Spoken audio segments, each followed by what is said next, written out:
even have to. I'm in depression. He was the first one to phone at least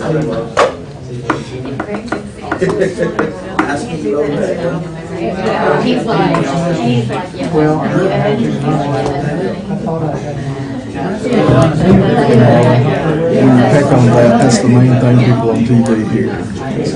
They told me to tell you that, and I forgot it until I saw you.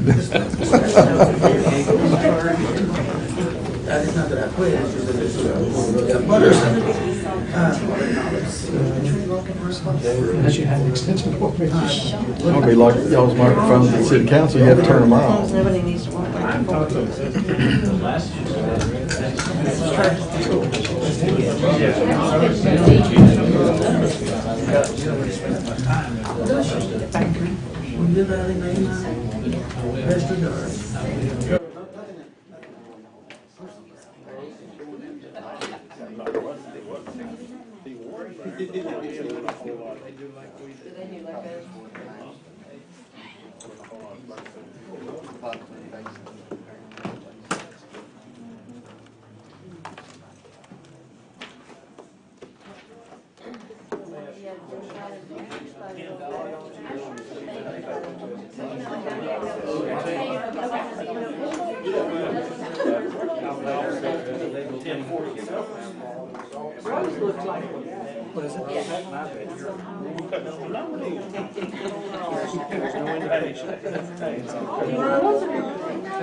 What is it?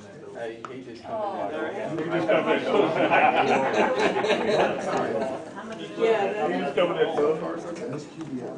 how big is that?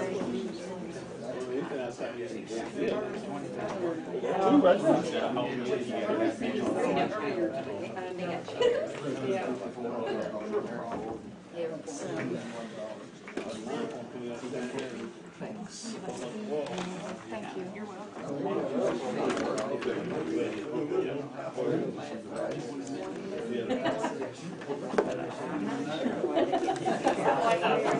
Mine needs some more. I gave the chairman. Everybody going here? You can have mine. Okay. Yeah. The ones that I have are the ones that are.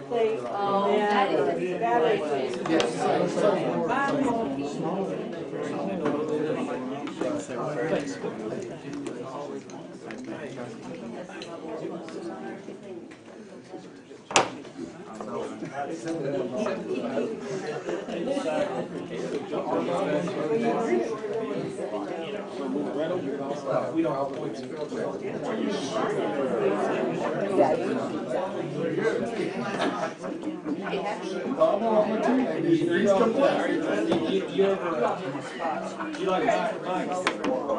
like my account, since it's better to have an income tax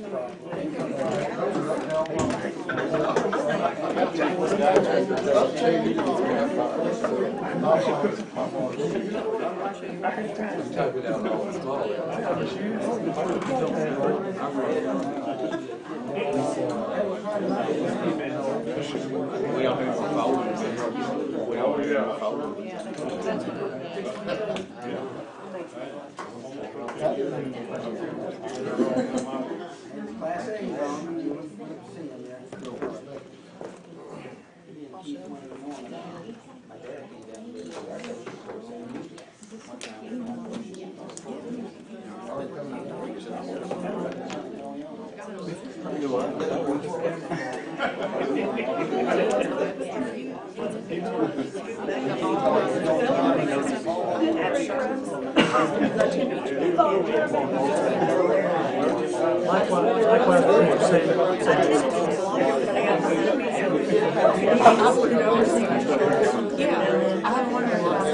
That's what I was saying.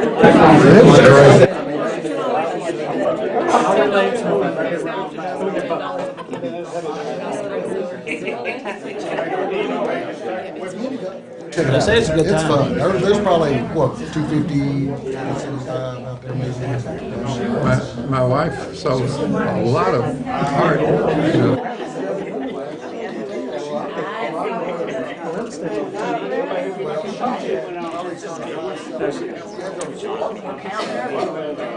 She's very sure. It's pretty much.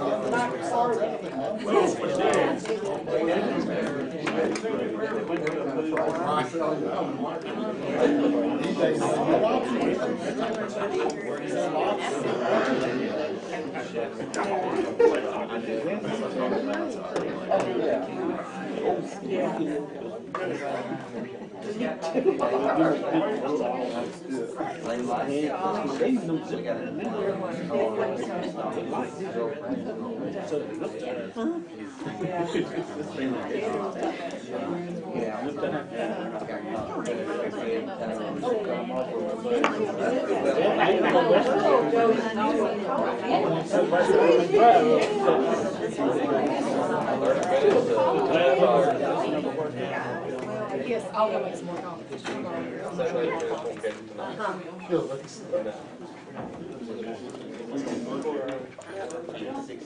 Maybe we get some cups and some strings and we can have all kinds of fun, like phones.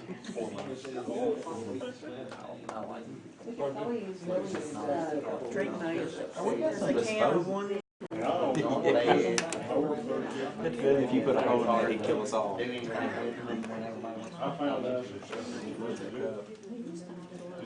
Yeah, Mooney kept stealing it. It's good. He's really Remember the little cup he used to have at EPB cups, the Billies? I said you kept, she wondered what happened, and I said you kept stealing it. It's probably in our office.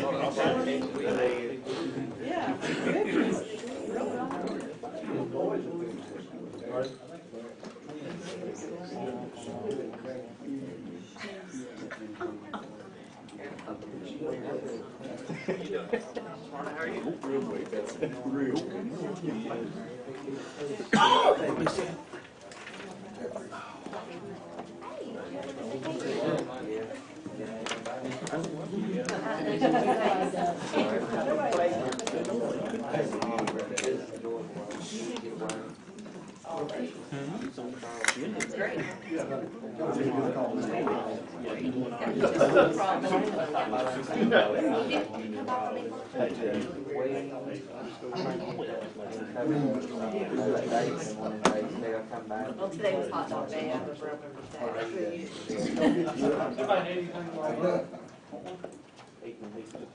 Chocolate.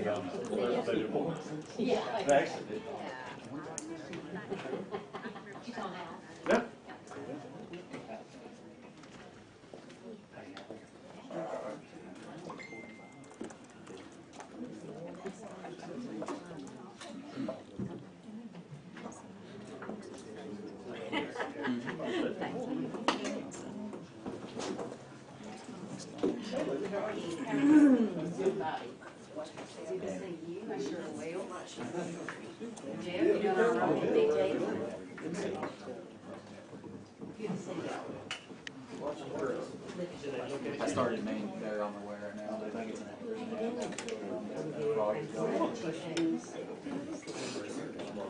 I started making the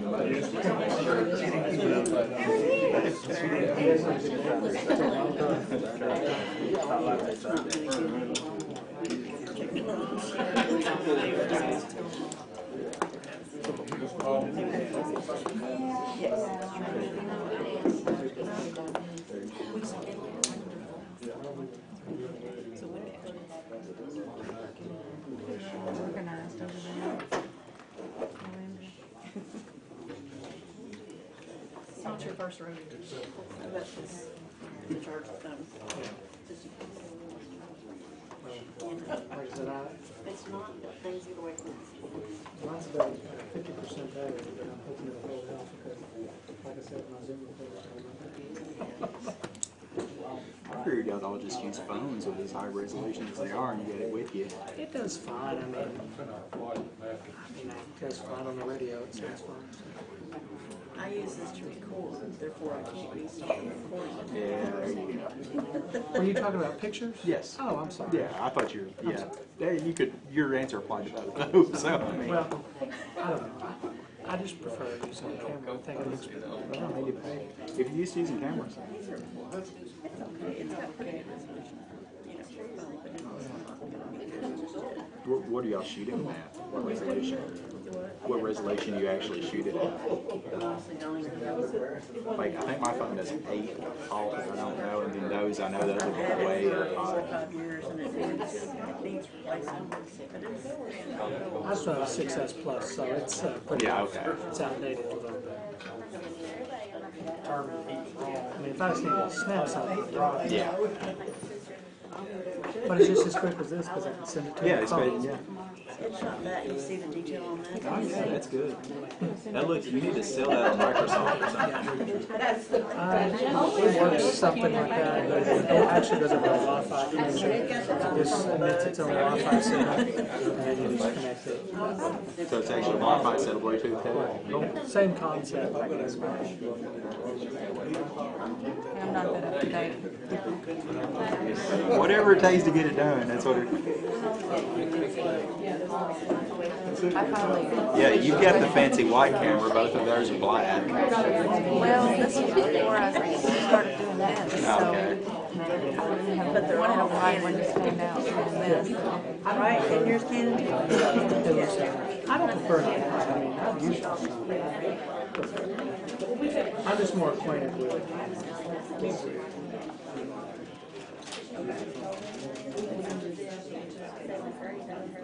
My camera on my phone is decent, but it's slow. It seems like it takes They get those cases now that you can get like the zoom lenses and stuff on. Those are. They even got one that's got infrared. We were looking at doing them. We've got a clear thermal camera that we used to take pictures of transformers, and you can see if a line's overheating or something's over. You can get a phone adapter; it'll do it now for a fraction of the price. I can't even afford a phone. Hey, make them fund you. Good thought, doesn't work. Yeah, it's a good thing. No, well, it's something. I might have rented food for all the Glasgow or all the press here tonight, and I'll become your manager, and we'll get you on there. Yeah. Nice try. I haven't.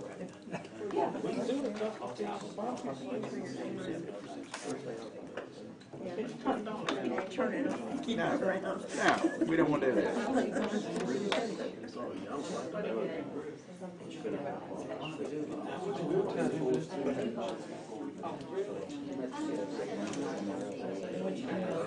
Keep you from having to testify later.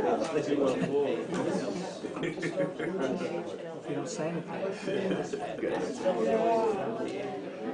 Now, when we was down in Hillhead, we went to Savannah, and they did a holiday.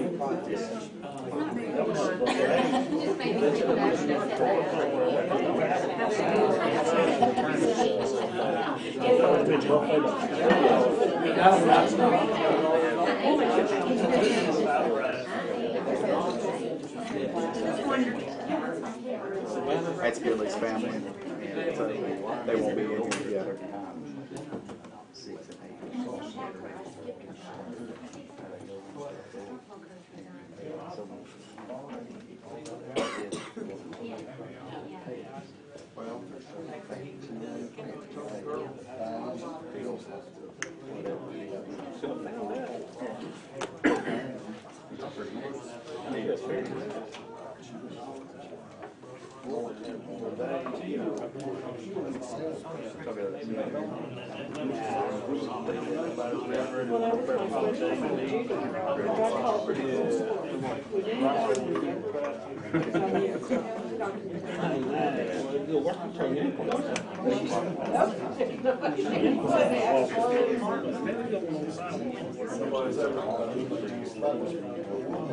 I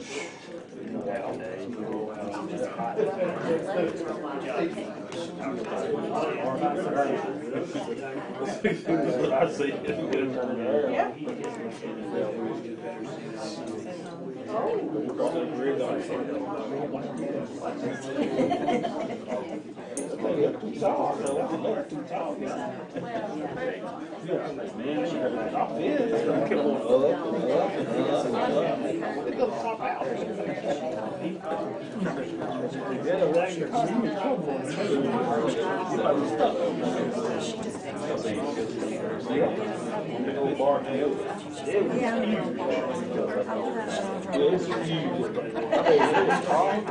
Want me to put your phone up here close to me? Yeah.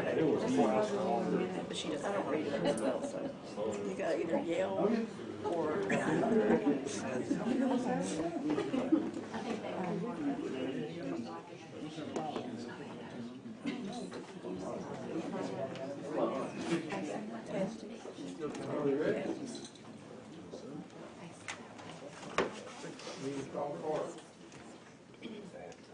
First thing on the agenda is the approval of the agenda. Do I hear a motion? Motion. Have a motion to approve the agenda as stated. Have a second? I would, well, we might have to wait for a second to discuss, but I'd like to make one change. I'd like to go ahead and move number 5 up to number 2. Do you actually have a printed agenda? I don't think that's an actionable item that the board needs to be taking We any have action on. we have a motion to approve the agenda as it is. I need a second for Do we have a printed agenda? copies of the agenda. Marlon needs one too. Thank you all.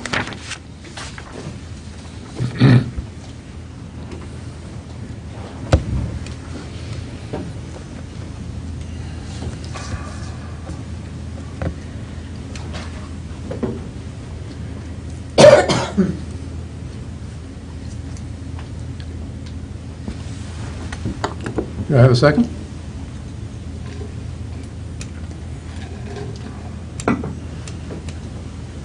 Second. Have a second? Any discussion? Yes. Okay.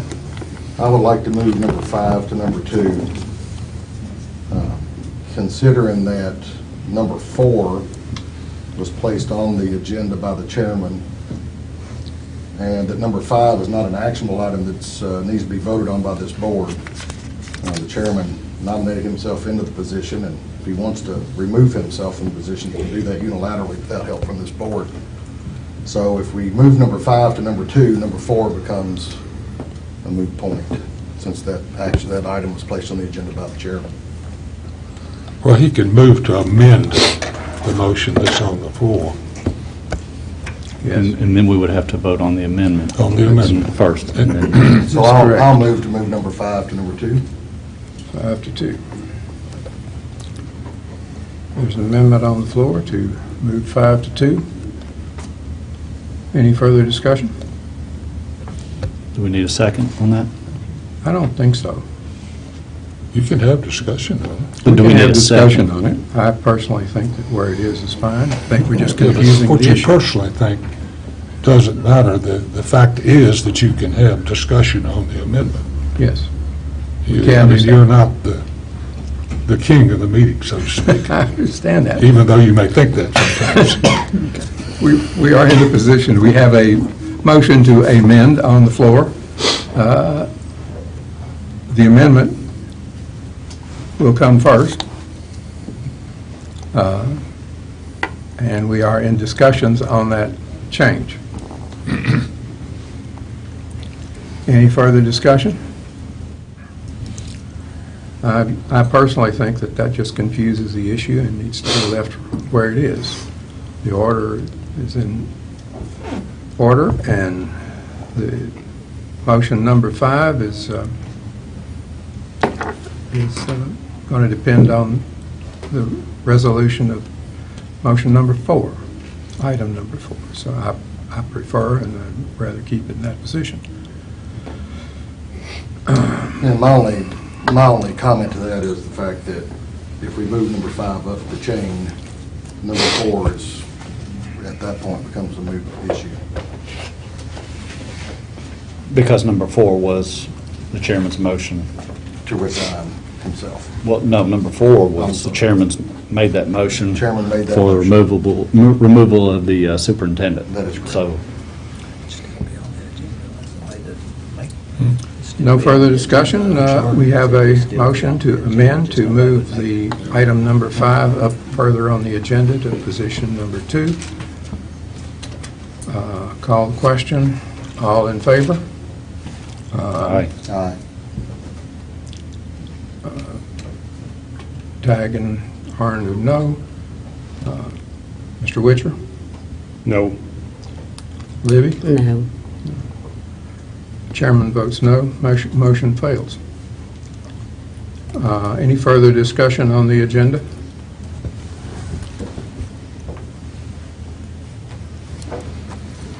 Hearing none. Vote. Mr. Harn? Jeff? Roll call vote on the agenda approving it. Oh. Yes. Tag? Yes. Mr. Witcher? Yes. Libby? Yes. Motion carries. The agenda is approved. First thing up is to review and approve the minutes of the April 23rd meeting. Do I have a motion, or has someone read them? Or wants to read them? Hearing none, do I hear a motion to approve the minutes of the last meeting? So moved. Have a second? Second. Have a second? All in favor? Aye. Aye. Motion carries. Okay. First item up is a motion to approve the compensation for co-counsel Ron Hampton at the usual and customary rates for our legal counsel of the EPB. You want me to talk about the customary rate, or?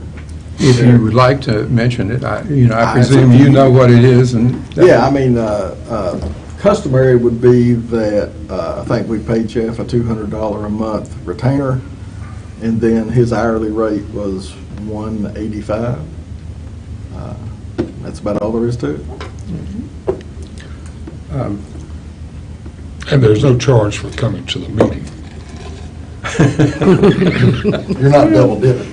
And sometimes I think I ought to pay to have the privilege of being here. I notice we have another individual at the end of the table here.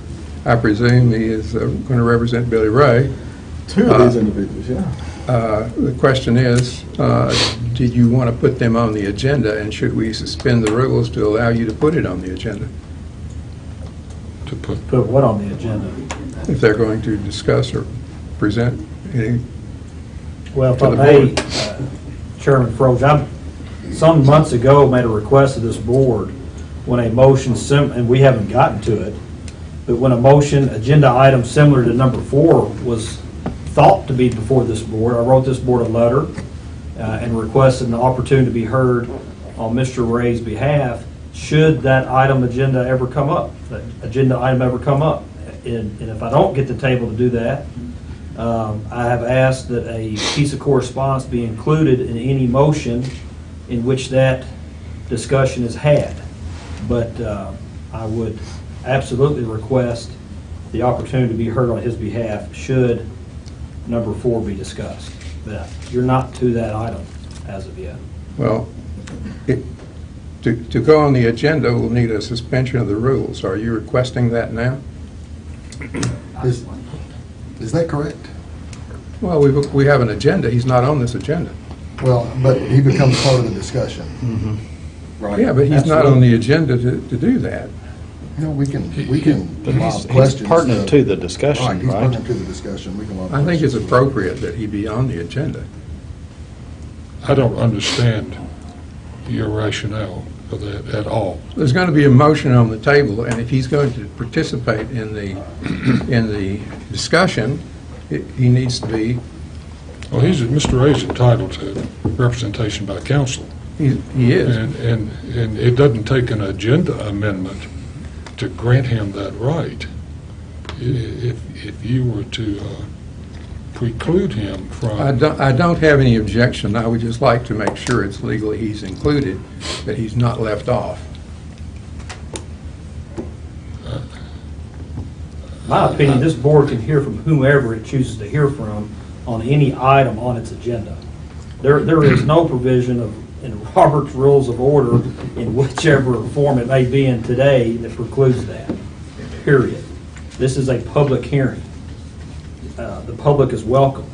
You are welcome and allowed to elicit thoughts or suggestions or comment from anyone this board chooses. And I definitely believe that Mr. Ray's counsel should be afforded that opportunity. Ultimately, that will be this board's decision, what substantive due process you afford him.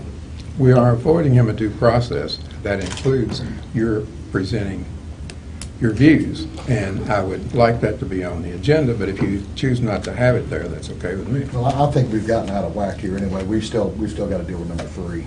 And the question I've got, Ronnie, are your rates, customary rates, similar to Mr. Herbert's? Are they going to be?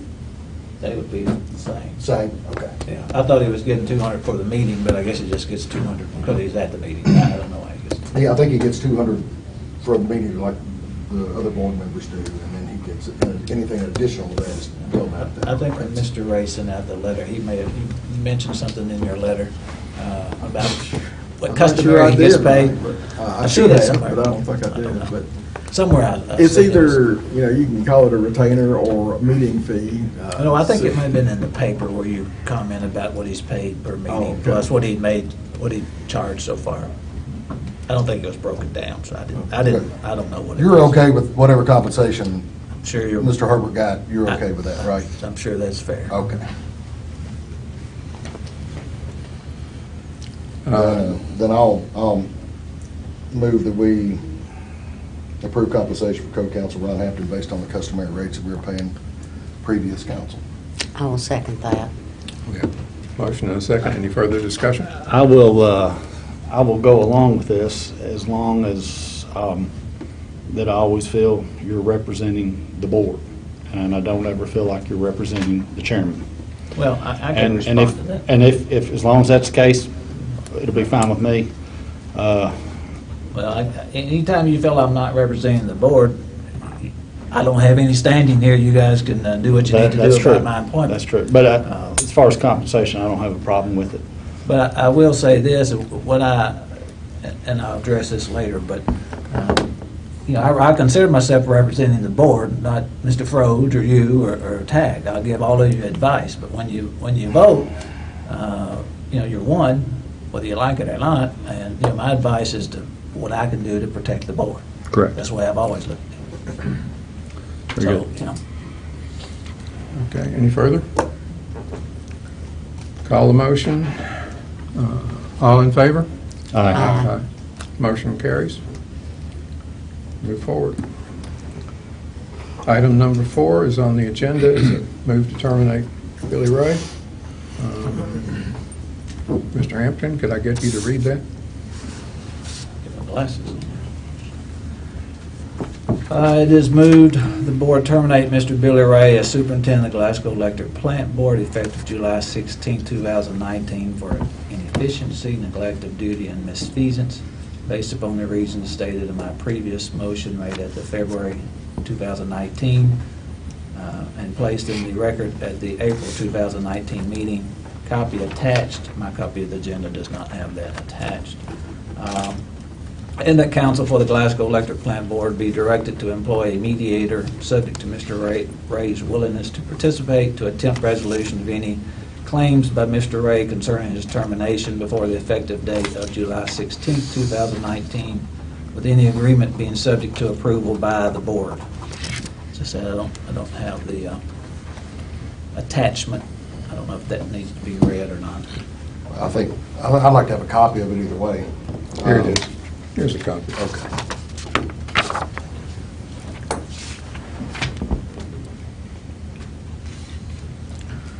Have a motion on the floor. Have a second? Second. Have a second on the floor? Who made the motion? I did. Did a little bit of research on this. I think what we're doing right now is we're doing reconsidering a previous motion. And from what I understand, in bringing up a motion for reconsideration under Robert's Rules of Order 11th edition, the only person that can make that motion is one of the prevailing parties to the motion at the last time that it was voted upon. So I don't know that that's the case here. I think, Mr. Frozen, you made the motion just now for consideration of number 4. Is that correct? Yes. And I believe in the last meeting you were not part of the prevailing party. I think you were the one that voted in the. This is not a move to reconsider. This is a new motion. But it's the same motion as you made before. The motion that we would rescind it if it existed, but since it didn't pass, there's no need to rescind it. This is a new motion. Yeah, well, we're not talking about a rescission. We're talking about a No, that motion reconsideration failed, of that motion. and this is the same motion again. The equivalent of a Now, double dip. if one other member of the board wants to bring the motion up, then we're fine. But under Robert's Rules of Order, I believe the reconsideration of the motion. This is a new motion. It has nothing to do with that motion. That motion was failed on the 19th meeting. It's identical to the previous It's not motion. identical at all. I'll read the first motion. It's not identical at all. If the motion is stated as referencing the basis in the original motion, you have certainly restated the original motion. The motion as read tries to incorporate some basis or findings that are not set out in this motion. So I'm hard pressed to understand how you're referencing a previous motion without making that motion. Yeah, changing a couple of words inside the motion doesn't mean it's not the same motion. It's still, For whatever it's still the reason same that motion. for whatever reason that motion failed, this is a different motion. It is different. It's actually not a different motion, it's the exact same motion. Okay, let's do it And another the reasons way. for are the same. If you're so hung up on this little point, I would ask Mr. Witchert to make the motion for number 4. If it's okay with me. He was a member who voted for. That is correct. It was Mr. 4 to Witcher? 1. Mr. Witcher can bring it up if he chooses. Mr. Witchert, is it okay for you to make? I'll make that motion. We have the motion. I'll second it.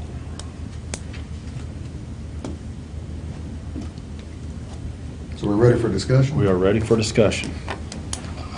I'm sorry, go ahead. Yeah. Well, I want to address, so under your list of citations, you list 3 points. I'll start, I won't read each one, but starting with the so-called transfer of electric cost from large customers to residential, low-income residential customers. That is not true. We are experiencing savings. These are savings through efficiency, not through a transfer of cost. We have moved from being our effective power cost of being somewhere in the middle of the pack of the 154 TVA distributors to number 4. So actually, our purchase power costs have fallen. This is through efficiency, not through a transfer. All individuals, companies are billed for the cost of service, the actual cost that we incur to service that customer as per TVA.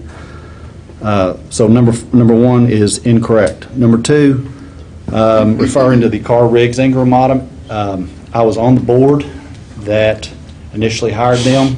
Further, I was on a board that TVA, when we used a TVA auditor, required by TVA to use a TVA auditor for what was called a SAS 70 audit, which has nothing to do with this other than the fact that at the very table, when I asked that gentleman what were his findings, what can we do better, how do we compare to other TVA distributors, because at the time I thought that was the best way to really evaluate management. He could not tell me one thing, not one thing, and I thought what a terrible waste of money to go through that and not get one point that the board could use to improve and evaluate management. So myself and Jim Lee were on the audit committee. After interviewing several firms, we asked for a very, very thorough audit. That's what we got, and we asked for it, we got it, we will use and have used that information to make this a better, more efficient run operation.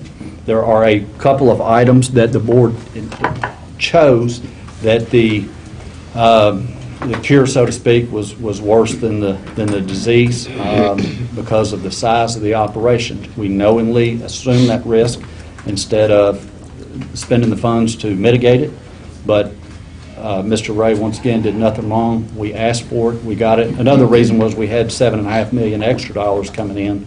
We needed help accounting for it all. And the third issue, we're talking about the internet and the cable funds.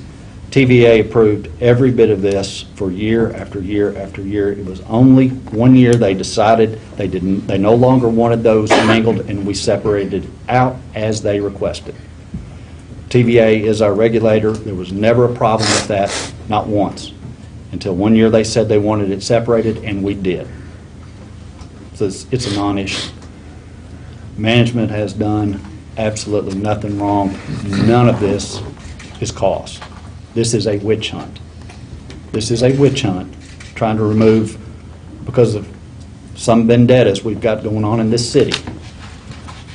But this is not cost. And everything that was pointed out, that I'm sure Mr. Davenport can elaborate on, everything that's pointed out, that the liabilities, that the risk that we would incur from removing a superintendent without cause, will be right back in that again. I'm finished. Further discussion? Yeah, I've got a couple things.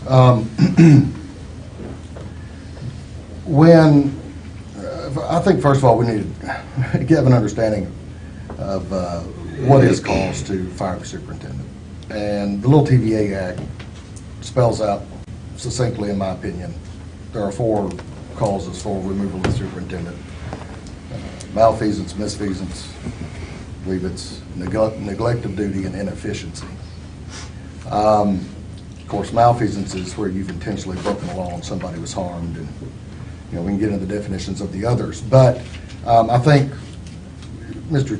Chairman has, in his citations for cause, allocutes the fact that those are the 4 reasons for cause for removing the superintendent. That is our burden. Once that burden has been established, then there's a due process hearing that has to occur to prove that, and the burden of proof is on this board, to prove that Superintendent Ray has violated one of those 4 provisions for removal. I don't believe, my personal opinion is, any of those provisions have been, that burden has not been bent by this governing authority. And going through each one of these one by one, just like Jeff had said a second ago, the rates that were put in place, a few years ago, using the coincidence peak, those were voted on and passed by this board. And then they were sent to Tennessee Valley Authority for approval, which is our regulating authority, and we did get approval for those with a few modifications. That yoke cannot be hung around the superintendent's neck. He didn't make that decision. That was voted on by a board that was appointed by the mayor of this community and was confirmed by the city council for the city of Glasgow. So we have representation on this board at that time that passed these provisions for the new rate structure. So we can't say that it's now the superintendent is guilty of misfeasance. Number 2, in the Carr, Riggs, and Ingram audit, I'm an auditor by trade, but these are common. I've audited literally hundreds of entities, governmental entities, throughout my 24 years of being a CPA. And these are 80 to 90% of our audit reports that we deliver. We have these as part of our assessment of internal controls. And when you have small organizations, they simply just don't have the personnel necessary to be able to operate efficiently within the organization as a whole. that allow for us to have proper segregation of duties in relation to cash disbursements or internal controls of inventory, et cetera. They're just not in place. And if we're going to have the proper internal controls for, let's say, the cash account, then you would have one person opening the mail, you have another one writing checks, you'd have another one recording deposits, you would have another person that was reconciling the bank account, you'd have another person taking the bills to the mail. All of these would be segregated and separated out in amongst, several different people. And it's not feasible for small organizations to be able to do that. So these are common findings. They are not material to the financial statements because there was an unqualified opinion that Carr, Riggs, and Ingram gave this organization back when our audit was performed for the September 30 year end. Now, unqualified opinion is the highest level of opinion that you can get at an audit. You cannot get any better. So obviously, Carr, Riggs, and Ingram felt like, and they're based on the same standards that every CPA in the country has to follow, but Carr, Riggs, and Ingram felt like these were not serious enough to even reduce the opinion to a qualified opinion. So these are really immaterial to the financial statements, and they look like they're a whole lot worse than they really are, but this is something that's very common among all organizations of this size, and even larger organizations than us. Number 3, I'm just going to have to refer to what Jeff said just a minute ago. I believe at the time this was accepted practice until TVA at some point said that we don't need to be doing this anymore, and as soon as they said that, it was then changed. And then we also, which I don't think was necessary at the time, rectified the problem by putting a liability on the books from the electric side of the company to reimburse the cable and internet side of the company for any cross-subsidization, or I'm sorry, vice versa, that for any cross-subsidization that may have occurred at the time. So it's one thing to make a mistake, which I don't believe a mistake was made because it was common practice, but even if it was, even it being common practice to rectify an issue that really wasn't an issue at the time, I don't think shows that there was that misfeasance has occurred. I think that's just being proactive in your management, and that is something that should be applauded to the management of this organization and lauded rather than used as cause for removal. And let's go back here and talk about these rates just a little bit. I think we all, everybody's looking right now, and we've seen a lot of this, especially within city government, our city council and the IDEA board, that, the golden apple is to try to recruit industry to this community. And once the rate analysis was done at the time, if we'll go back and remember, what we looked at here a couple of months ago, once the rate analysis was done, and it was determined that every industry in this community that was on the industrial rate at the time was being overcharged on average about $5,000 per month each. Per month. $60,000 a year each. Now, I've heard arguments from different sides of this, this issue that talk about how these electric rates are hurting industry and how, nobody's going to move here because of these electric rates. And then I hear on the other side that it's not hurting industry, it's hurting the residents. And I think the argument has kind of been used interchangeably based on the person that wants to make the argument, whatever they see how it fits well to their argument, best to their argument. But the facts of the matter is that under these new rates, yes, there has been a reduction to our industry in the cost of their energy, which should be seen as a recruiting tool for us to try to recruit additional energy. What's the other option? That we go to these industry and they say, hey, listen, you need to come to Glasgow. We would love for you to come in here and manufacture. We've got a great workforce, got a great city government. All the people in this community are good people. They're going to welcome you with open arms. But by the way, listen, be prepared to supplement the residents' electricity bills to the tune of about $5,000 a month. Now, how do you think industry is going to react to that? Not well. And the truth is, we can't go back. We do not have the industrial base here anymore to subsidize the entire residential base that we did 15 and 20 years ago. It won't work anymore. I was the only one on the board at the time, but we were looking at these graphs and seeing declining sales. And everybody remembers when these industries started closing and pulling out. Well, this is part of it. This is what we're dealing with. We do not have the industrial base to absorb, to camouflage and give residential cost, sometimes below cost, let residential power below cost. It won't work anymore. And it's not that we've shifted the cost from industrial to residential. We shored up the cost differential between the two rate classes. It wasn't that we moved it from one to hurt someone else. It was done because once we saw that information, once that information was in front of us, and it was there, in form and fact, then we had no choice but to do something about it at that point. Something had to be done. So I wasn't on the board at the time, but I understand why it was done. This is just a logical reaction to when you see something that's so egregiously unfair to industry in this community, something had to be done about it. And that's why this was done. You cannot lay that at the foot of the superintendent. We're trying to do what is best for this community. But the board directed Billy to develop the rate, and the board implemented the rate. I remember sitting, it was the old boardroom, but having the discussion for a series of board meetings of the problems we were facing. I want to point out that to take an action like this, you've got to have evidence. Saying something is misfeasance or malfeasance or whatever doesn't make it misfeasance or malfeasance. You've got to have evidence of that. And I have seen nothing of that. The other issue I want to point out to you is that if you proceed with this, with terminating and then attempting to resolve any claim he might have against the board for wrongful termination,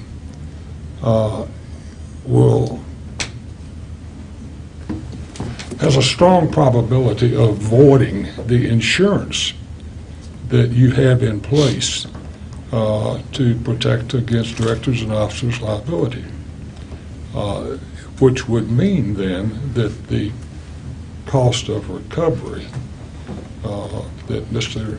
Ray might have would be borne directly by the ratepayers of this city. You would have voided the insurance that you had in place. You are embarking upon a very treacherous path. Chair, would this be the correct point in time for me to speak on Mr. Ray's behalf?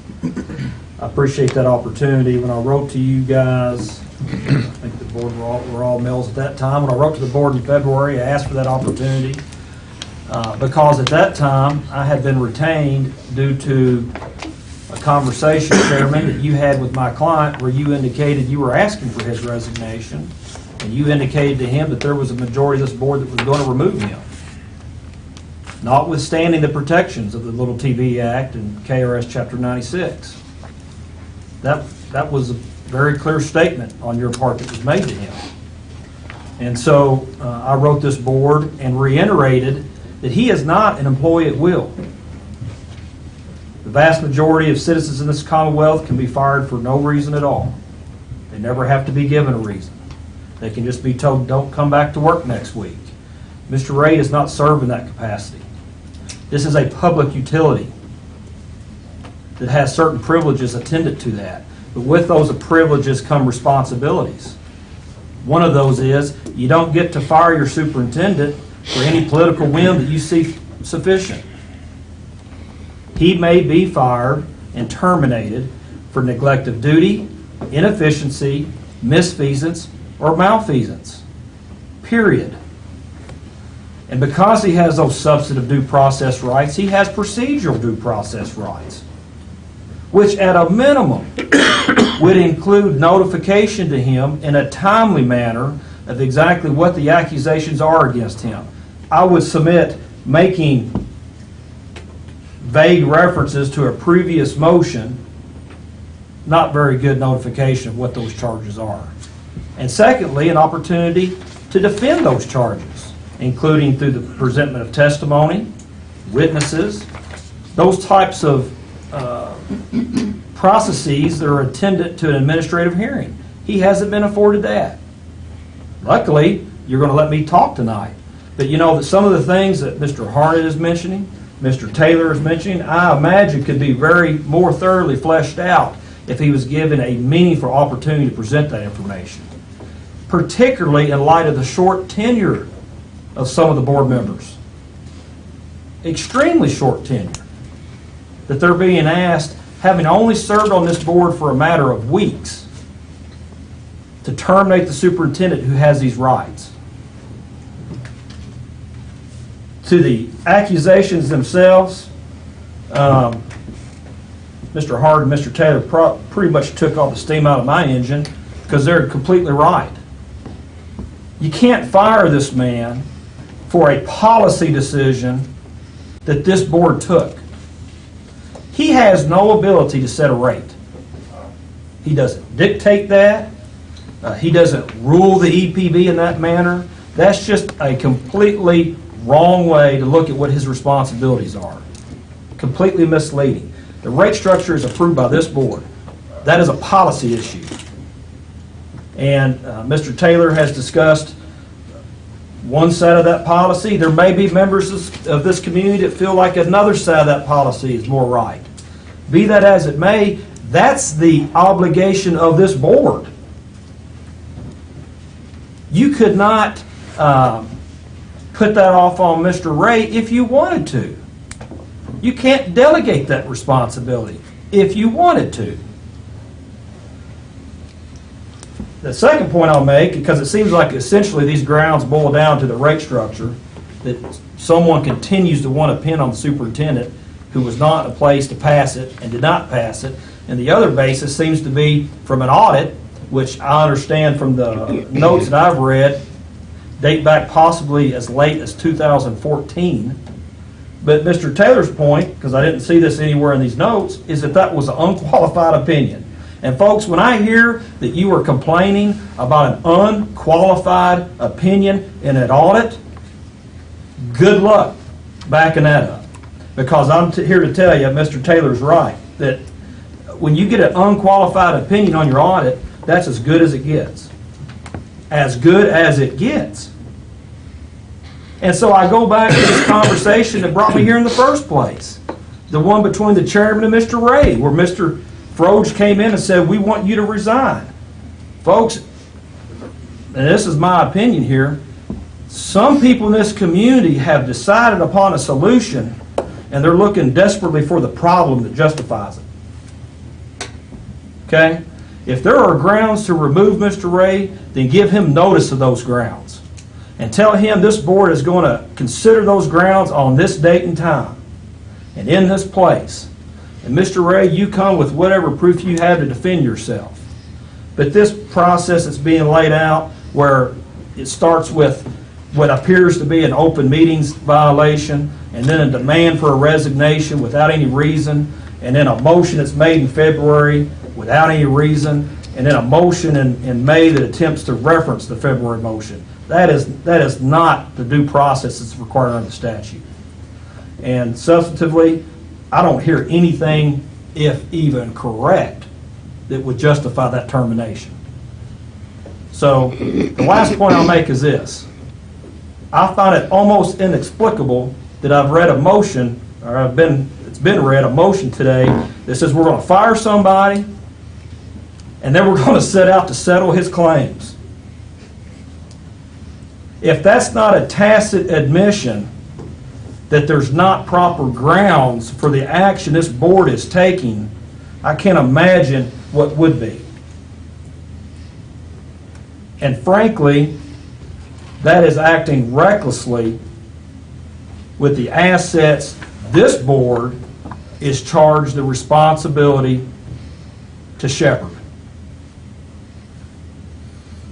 I would encourage you not to take the action that's on the table. Mr. Chairman, can I say something? Go ahead. And this sort of addresses the question that I was asked.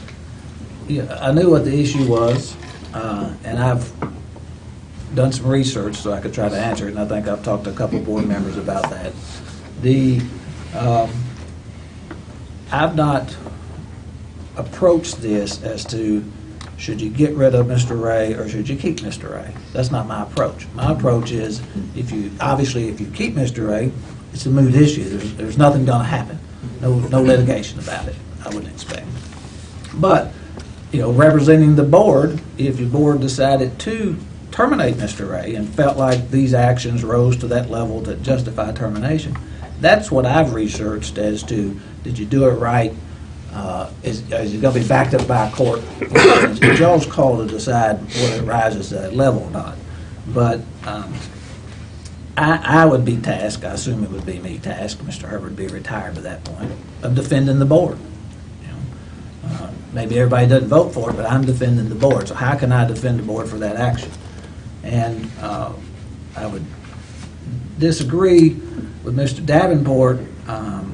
And one of the issues you got with this KRS 96-780, we all looked at precedent when you're trying to figure out what does that statute mean. And there's really not a lot of litigation that's been reportable or reported in this case. There could have been a lot of litigation about it. There might have been a litigation at the local court that never was taken to the next higher court. You do have an issue with the wording of the statute when it says that he shall be removable by the board for inefficiency, neglect of duty, and so forth. What's missing is the word only. Only's not in there. I think I saw the letter from Mr. Davenport previously, and I believe he used the word only. Well, that is not in there. Obviously, it means something, or you wouldn't ever even have that sentence in there. You wouldn't need the sentence in there. So I think it is beyond just that will that we've talked about. And when you have that situation, you've talked about the due process. This is not substantive due process. It's not the right to vote or the right to free speech. But it is a property right, which the court has recognized, potentially a property right, if Mr. Ray has that expectation of continued employment, that you got to give him procedural due process. And I think that's what maybe Mr. Davenport's referring to, and that's notice, opportunity to be heard. There can be a dispute as to whether he's received reasonable notice. I thought the last 2 months, that's all I've heard about, with the city. Everybody in the city probably knows what's going on. Opportunity to be heard. Mr. Davenport's here to speak on Mr. Ray's behalf. So when I look at it as far as the defense of whatever the action that you may take is if it goes to a local court to challenge, if the vote is in favor of the motion, then I got to defend it. And those are the issues that I'm trying to look at to see how can I defend that action. Not necessarily whether it rises to the level or not. So I'm not researching it for or against that particular aspect of it. I'm just researching that if it's thrown in my lap, how can I defend it? And I think the court's going to look first when you look at these other cases. It's not about superintendents. It may be about board of regents or other cases that you research. It's really talking about what I'm going to call the trial court or the circuit court. It's looking to see if he first got if he was entitled to due process and did he get due process. Not necessarily. I think it's going to be harder for the court to overturn your judgment call. They're going to look to see if that was arbitrary. And arbitrary is more like an abuse of discretion. I think it's the procedural due process. Can I ask you something? Yeah. Now, as the board counsel, and you, Mr. Herbert, either one can answer this, but as the board counsel, I think part of your duties is to ensure that we avoid litigation. Whatever means necessary to try to avoid litigation, because litigation is expensive. It's not good for any organization. And part of the attorney's job, from what I understand, is to make sure that you consult with us and give us and advise us in ways to avoid litigation. So I'm laying this at your feet right now, Ronnie and Mr. Herbert both, to determine whether or not you feel like this would end up in litigation. And if it does, how do you advise us to avoid that issue, number one? And number two, if we do have a claim for one of the 4 reasons to fire the superintendent, and then we do give that notice, is there a perfection requirement for that due process notice? Does that have to be perfected in form that allows him to have adequate notice? Is there some sort of perfection requirement that allows him to have proper notice for any of these charges leveled against him? Well, and let me add one more thing to that. We were talking about precedent What about, are you familiar with the Henry Carlisle deal in Bowling Green? Not Bowling Green. In There's some 20, loading 30 years? Loading Henry, that, the BGM, was it BGMU at the time? or BGMU was it- fired Henry Carlisle. He was then the superintendent, and he, I'm not sure whether he actually filed suit. I think he did. But in any event, it was settled, and it cost the BGMU a ton of money. familiar? I don't know the amount. Right, well, I But it don't- was a very similar situation to this, where the matter got politicized. And, Yeah, there could be a lot of litigation that you don't know about, that, the superintendent gets terminated, they file some sort of litigation. I mean, that's not reported, unless you're locally to know about that, you're not gonna know about it, It's not reported in any kind of report or Court of Appeals case or anything like that. Yeah, I just remember that was a pretty big deal. I don't know Yeah, it was where you look it up. Wrong. I didn't mean to, go ahead. No, you're fine. Ron and Jeff, it's obviously your all's place to advise your clients of your advice, and I'm not here to give them advice. But the counterpoint to Mr. Hampton's statement is, and this is what courts will determine, okay? This notion that can he be fired for anything but those 4 reasons. And there's a rule of construction that says, when a legislative body says you can fire someone for these 4 things, that excludes things that are not listed, if the intent of the statute is to so set those things out. And if you look, folks, if you look at the TVA Act, okay, and you look at the stated purposes of the Act, it's to depoliticize public utilities. And the express recognition is, if the superintendent is left to the vagaries of the political winds of the community, there's no way to depoliticize the public utility.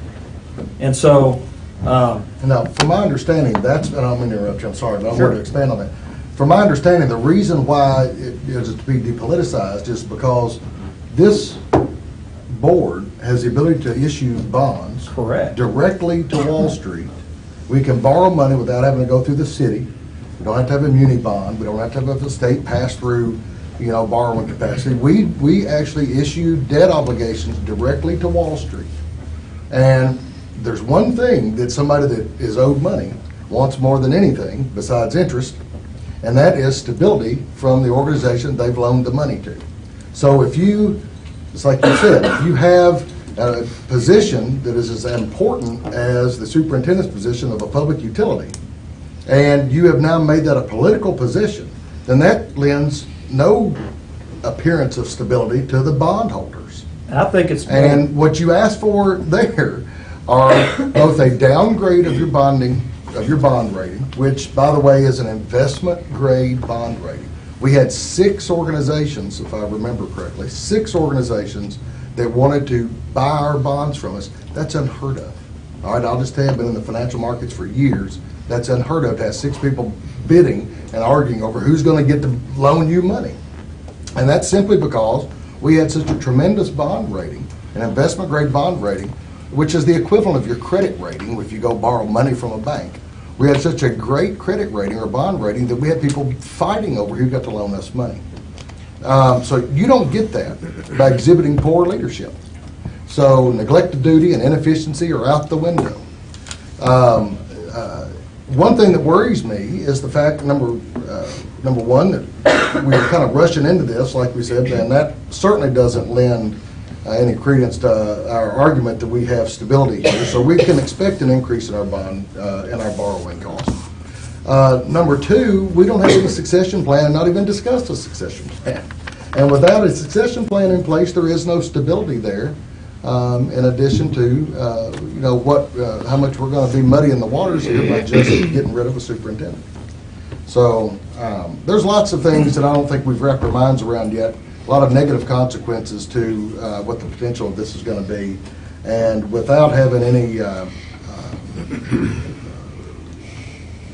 cause at all that we feel rises to the level of the cause necessary under the little TVA Act, I would recommend that we all vote no on the removal of the superintendent. Well, I can tell you that there will, if you should vote yes, there will be litigation. And in all probability, you will lose that litigation. You're going to have, I've been representing the board for however many years it is, 50-some, 40-some, whatever. And I can tell you that you're not going to be able to introduce facts to substantiate the claims that you're making. And you're going to have testimony to the facts, not just, I want to fire him, or I think he was negligent, or I think he was guilty of misfeasance or malfeasance. That doesn't cut it. You're going to have evidence, and it ain't there. I would respond to Mr. Davenport's comments, because as I said, I'm looking to defend the board. That's the way I got to look at it. And Mr. Davenport and I, we've been in court several times. We don't agree with each other all the time because we're advocating our positions. And I'm not in that position yet. I may be in that position. So I'm trying to tell the board, here's what's going to be my options. You guys decide whether you want to take that chance or not. I agree with Mr. Herbert. It looks like you're headed to litigation if he's terminated. There's nothing you can do about stopping that. I guess vote the other way. But when you read that statute, I do agree somewhat with Mr. Davenport that it's got to mean something. It's not in there for nothing, as I said before. But when you try to determine what the words are, the Kentucky case here talks about how the court's got to ascertain the intent of the words from the words rather than surmising what may have been intended but not expressed. That's why I was focusing on that only word, only because it's not in there. There's no doubt it's not in there. Could courts interpret to say, well, that's a word that's not that important, and yeah, it should be in there. But, to me, it changes the whole context of that thing if you throw that word in there. So I think unfortunately, you don't only have to protect us from outside threats and risk, but you've also got to help protect us from ourselves. And I think this is the case here, where we may need a little protection from ourselves, and we're going to have to look at, at least take into consideration your all's opinion based on whether or not this is good for the board as a whole. And that's why I'm saying I'm laying this at your feet. But it's an important part of your job to help protect us from ourselves here.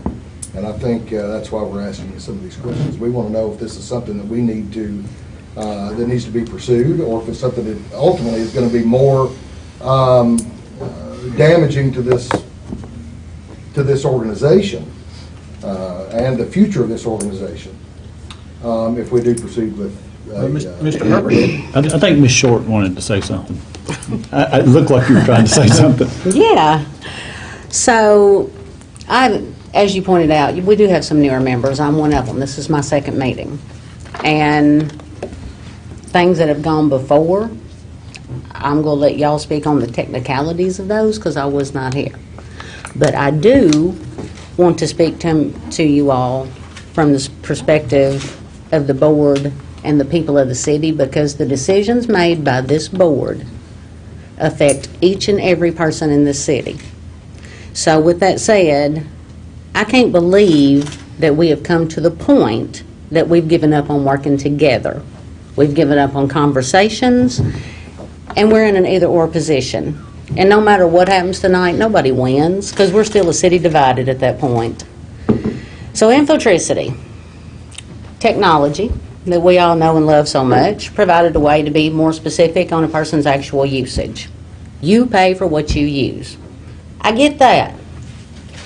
I don't want a young single mom who is doing without the things that she needs to provide for her kids, paying part of my bill, because I've been that single mom before. I've been her. At the same time, were there mistakes made in rolling it out? Absolutely, I do believe that. I think there should have been much more public education. And Mr. Ray, you and the board should have implemented the changes at a slower pace, I think. With the hue and cry from the community, flat rate pay-as-you-go options were implemented, and that hue and cry continued, which tells us that there are people hurting.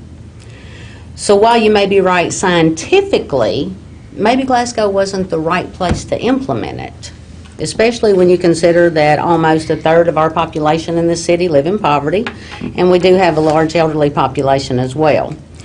You don't get that much pushback if people are not hurting. And you can't look at data and be dismissive of people. So you and the board at that time, I think, should have put more weight on human faces. Now, on the flip side, I want to talk about the employees of the EPB. There are a great group of people who work for this organization. And in the last few years, these folks have been met with hostility and even threats going to people's houses to simply do their job. Guess what? They don't make the rules. They go do a job because they have families to take care of. They have bills to pay just like all the rest of us do. So there's the mudslinging, the personal attacks, the city divided. Is that what we've really come to as a community? These are our friends, our neighbors, the people we worship with, the people we cheer our kids on at school, games. I mean, it's a shame what Glasgow has come to over one issue. And the thing that has left me completely baffled, and I'm not going to lie to you, infuriated, is the fact that no matter who I've talked to, and no matter which side of the issue they happen to be on, anytime I've said, well, maybe we could look at this, or maybe we could look at that, just anything to get people to the table, y'all know what I've been met with? Absolutely nothing but a defense of their position. So at what point do you actually start becoming a part of the solution instead of continuing to be a part of the problem? So, this board needs to start conducting business. If we are not happy with TVA, if we're not happy with our rates, as a board, we should be directing Mr. Ray to shop other utility companies. If we're not happy with what we've got, then as a board, we should be looking at ways that we can do changes. That's what conducting business is. Now, would I like to see some changes made at the EPB? Yes, I absolutely would. Would I ultimately like to get away from TVA? Yes, I would, because I personally have a problem with our supplier being our regulator, because I don't think that TVA is run on the same principles that it was founded on now. Now, if we vote to terminate Mr. Ray, are your bills going to change today, tomorrow, next week, next month? No, they're not. Because Infotricity is still going to be in place, and we're still going to be with TVA. So there is nothing going to change right there. So the thing that, and there is a large hue and cry in the community for you to be gone. There is. But people have to look at the realities of the choices you make. So the reality is, when you make changes of this magnitude, there are huge repercussions that come with that, like the legal battle that's being discussed, and that litigation can run millions. We also need to look at the fact that there is absolutely no plan in place to go forward after tomorrow. TVA owns all the substations. If we fire Mr. Ray and we brought in a new company, what's that going to do? Because that new company is going to have to build ground up for substations to be able to get power to Glasgow and get it to our homes. That's going to cost millions more. And who do y'all think ultimately bears the burden of all those millions of dollars that we've talked about right there? Every single one of us. That's who. So, without a plan, without any type of planning, any type of anything to move forward tonight, I cannot, in good faith and conscience, vote to terminate Mr. Ray. And I hope that we can all have enough sensibility at this table that we can start being a part of the solution as opposed to a part of the problem.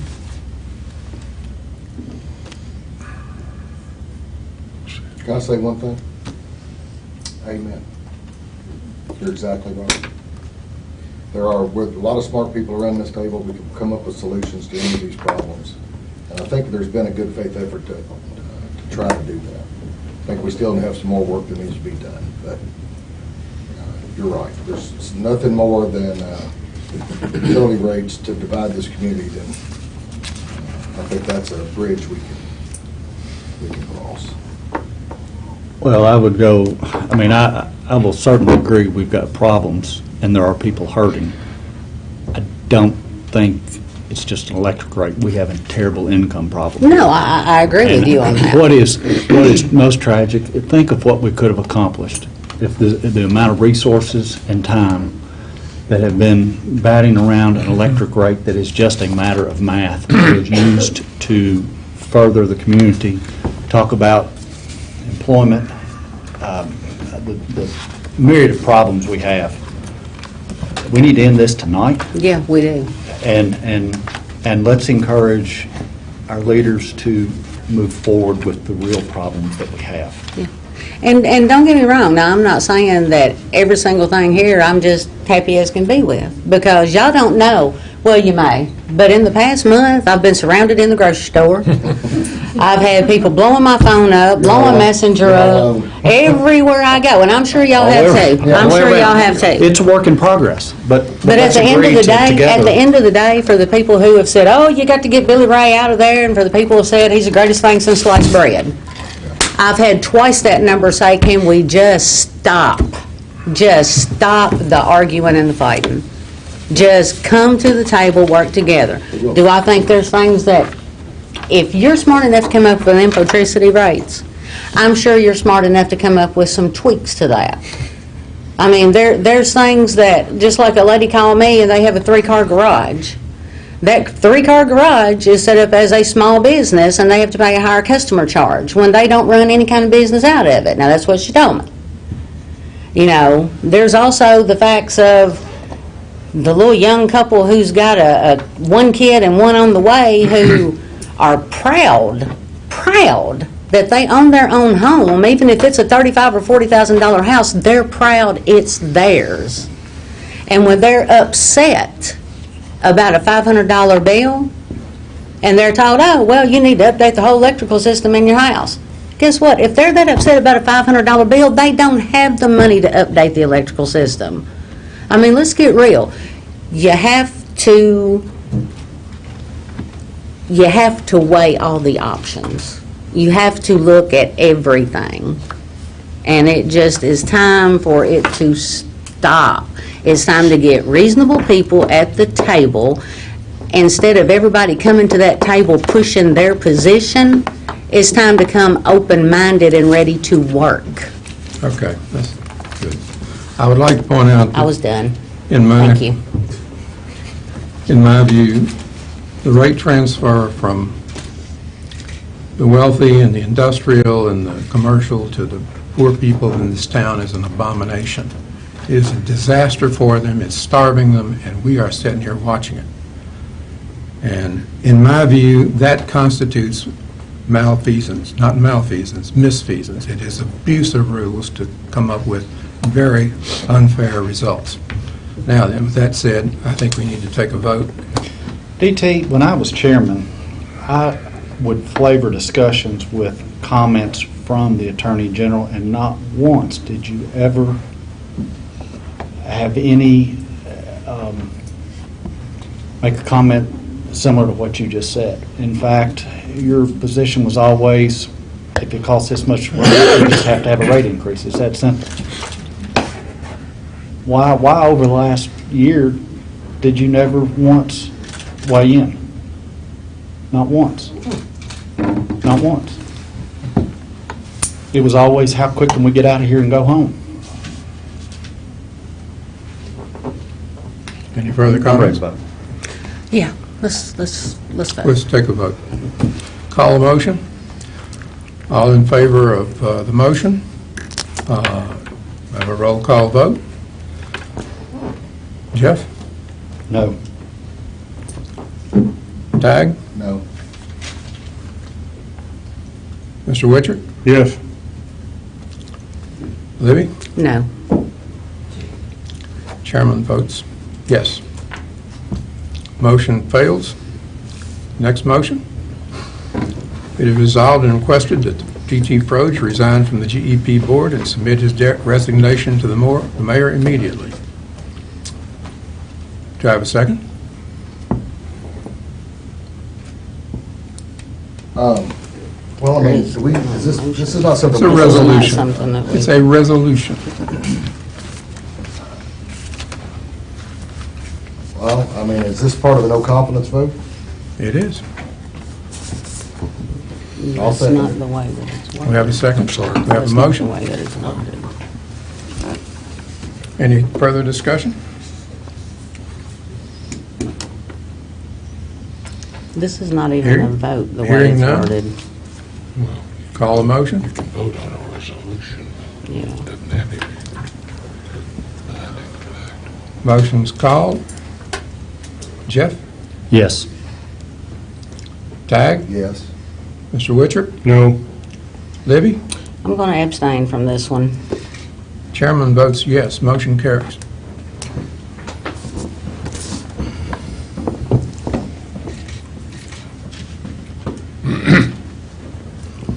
Broadband service rate adjustment. Billy Ray, Okay. you're on.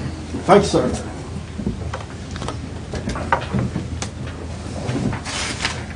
Okay, this is part of an annual study we need to do on our, what we call our broadband products, which is both cable television and internet. It's mainly, historically, it's always been driven by the fact that the programming services that are chosen, recommended by the programming committee and then adopted by the board are generally long-term contracts, and they're bulk contracts. We do a contract with Viacom, and that may include 15 channels, and do a contract with NBC for another wad of channels.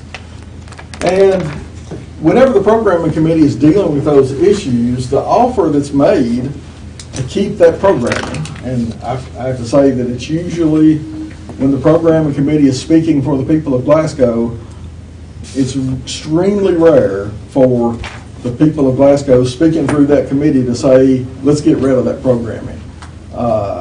And so we generally keep what we've got, and the deals that we get offered have annual rate increases in them.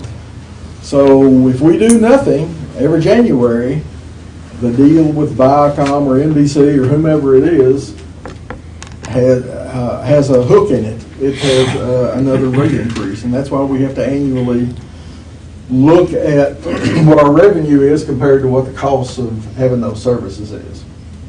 Historically, the boards in this room have tried to balance the desire to have the lowest cost cable television in North America by a willingness to lose money in the cable TV business and offset that with some profit that we make in the internet business so that the two cancel each other out.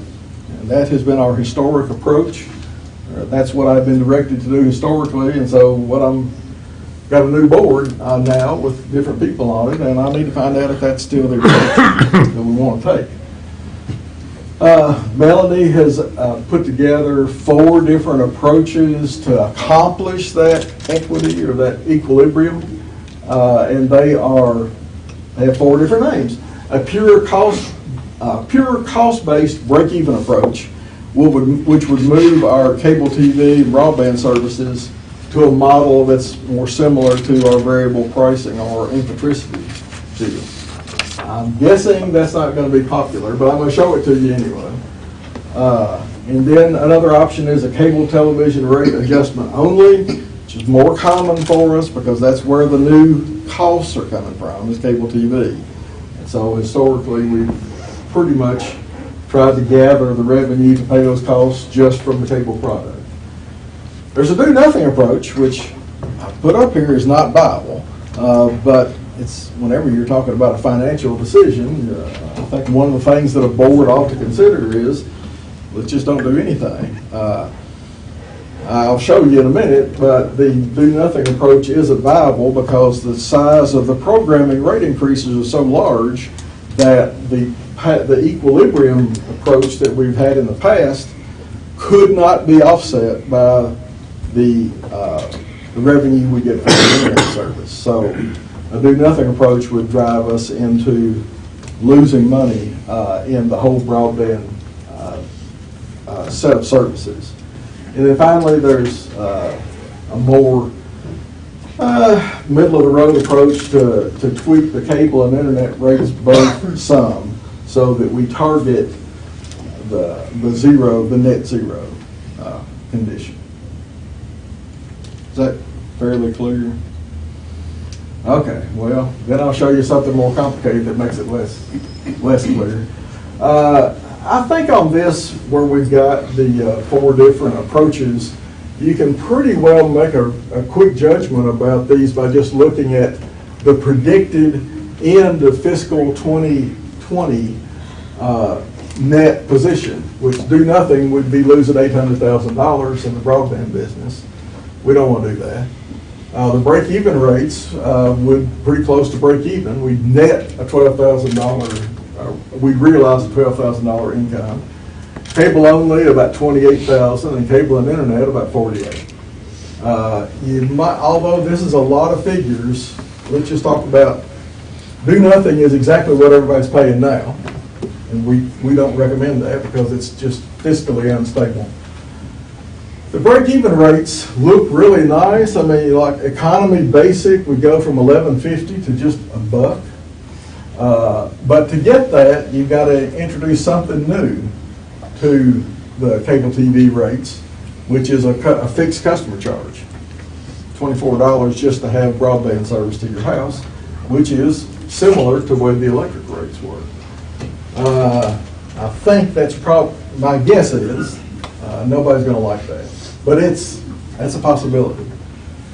Cable only, that would cause us to move like the network tier, which is where we have all the broadcast stations that we carry, but mainly in Bowling Green. It's just simply going up from $9.95 to $13 due to agreements we've signed with those providers. And so these different adjustments compared to this existing system is where this proposal would come out. And then cable and internet, similar, except we would tweak the internet packages a little bit. Here's a way to look at it more simply. I didn't put the do nothing option up here because I just can't recommend it to you. It's not viable. But the other net increase to customer bills for average bills, and the average customer has the networks, the basic, these tiers of video programming and 25 megabit internet. So this bottom line right here, if you choose the break-even approach, the average bill will go up $15.65. If you choose the cable only, $11.55, and cable and internet, $11.05.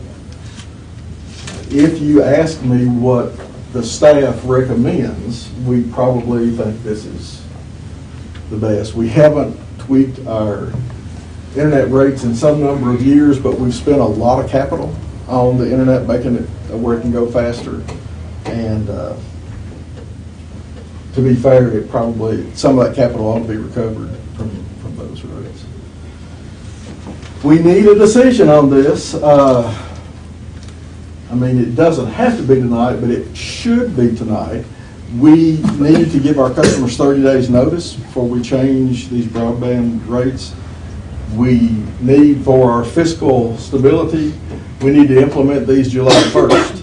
So we kind of need a decision so we can start giving notice tonight if you all are prepared to do so.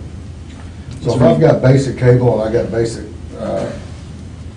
cable and 25 meg of internet, it's going to go up $11.05 a month, right? So if it's just the cable portion, that's $6.05 up here for the basic. Yeah. Well, the reason for that is that a lot of people have faster products there.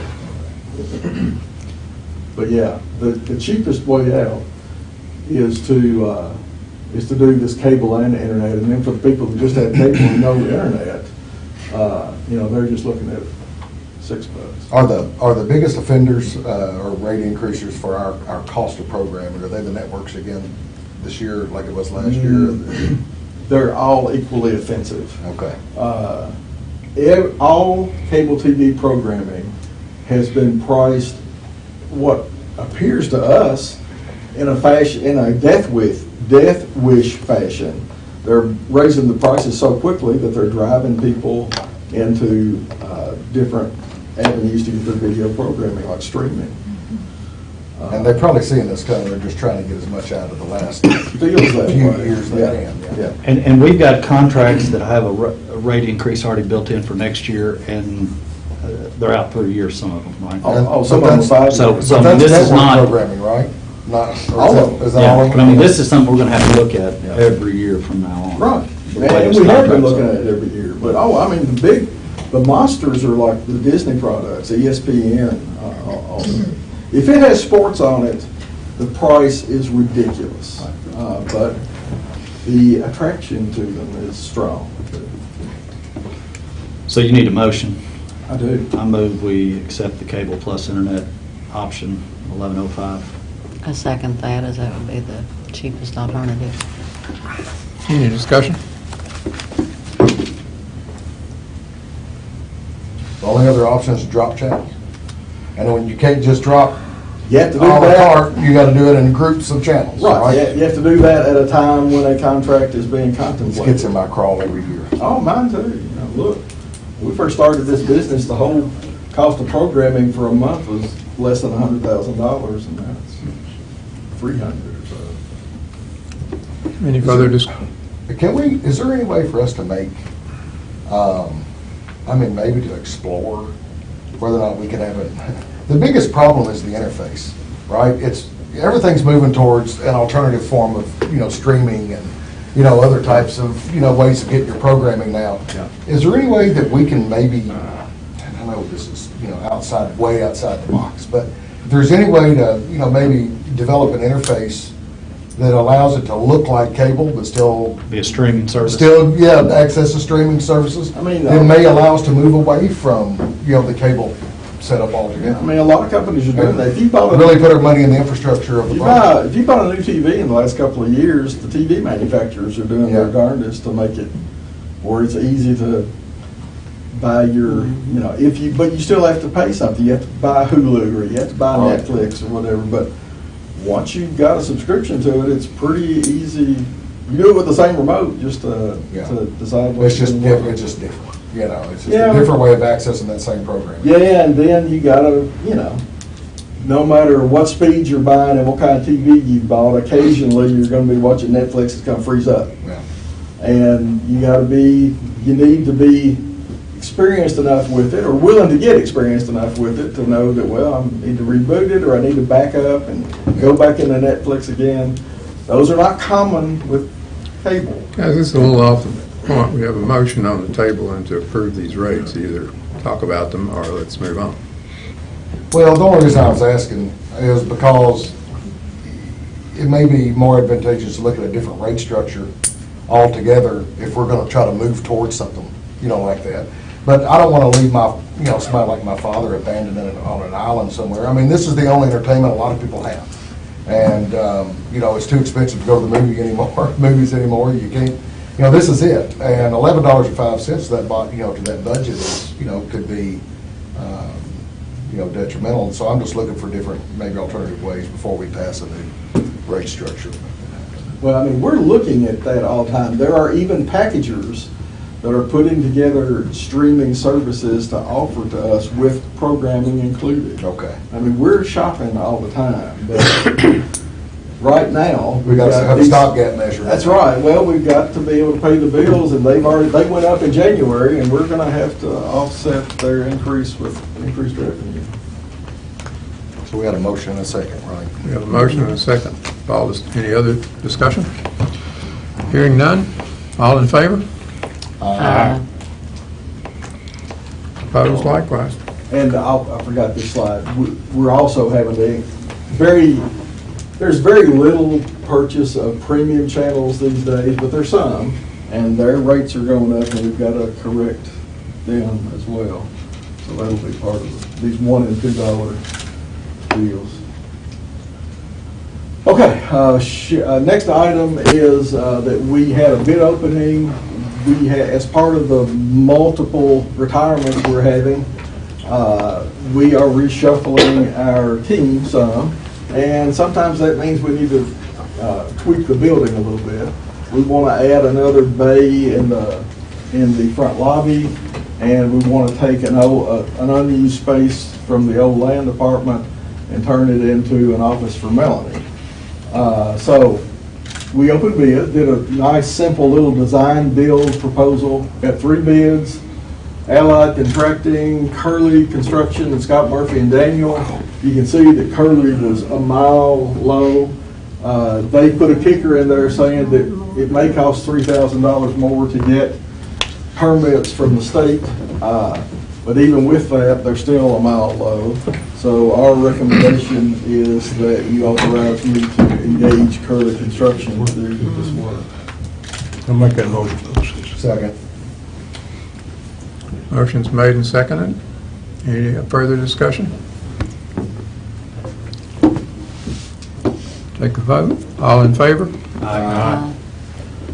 Okay, I'm going to kind of turn this over to Mr. Taylor. He's the one that asked for this item to be on, so I'll present depending on your questions, or you can just tell me what you want me to explain. Yeah, and I'm just, back when, it's important, I think, that we've been talking about having TVA as our only supplier, and, we have to buy power from TVA, and I think there are, both contractual obligations and statutory obligations that, require us to treat any type of other third-party electricity generator, in a way that doesn't necessarily benefit this community. And I think I'm a firm believer in the more distributed generation that we have. In other words, the more people that we have distributing power to our customers, ultimately it's going to be better for the customers and the city as a whole, because we should start getting lower electricity rates with more suppliers to pull from. I mean, that's just kind of how the markets work. However, utilities are, BMS and they're monopolistic, and there's not very many to choose from. So, solar and battery storage and, wind and some other alternative generation methods have opened up opportunities, I think, not only for investment in distributed generation suppliers, but also an opportunity for us to look at how it best helps us try to cut back on those demand times, on those coincident peak demands, and some other things. So, with that in mind, I'm always trying to look for, ways that we can, introduce those distributed generation methods within our mix. And it is, over the last couple of years anyway, TVA has always required that distributed generation, and anybody that's offering, let's say, a solar plant, based within the TVA footprint, you actually have to contract with TVA, and they pay you for the electricity. The EPB doesn't take that electricity because it is against, I believe, statute or contractual obligations. Power contract, that we can't purchase power from anybody except for TVA. So you have to enter into an agreement with TVA. TVA then reimburses you at either a contractually set rate or based on the retail rate that was prevalent at the time.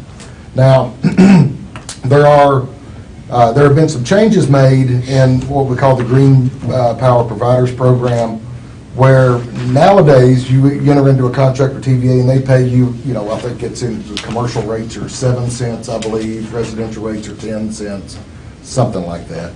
I haven't looked at them lately, but you get paid so much per kilowatt hour that you produce goes back into the grid, and TVA pays you for that through a contractual arrangement, and then you're done, you recoup your investment, et cetera.